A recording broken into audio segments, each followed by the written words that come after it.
love it's a tomato plant. பெரிய பெரிய காய் சின்ன சின்ன காய் பெரிய பெரிய காய் சின்ன சின்ன காயெல்லாம் இருக்கு guys. ஒரு செடி எவ்வளவு காய் இருக்கு பாருங்க.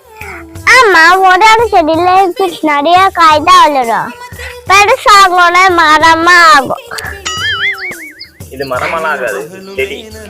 செடியாத்தான் இருக்கும். ஆனா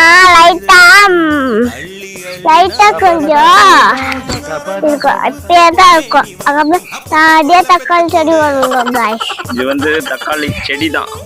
போன் பண்றியா?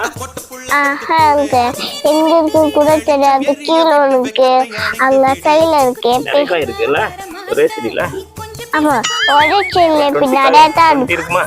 20 tomatoes இல்ல 25 காய் இருக்கும். Okay bye by.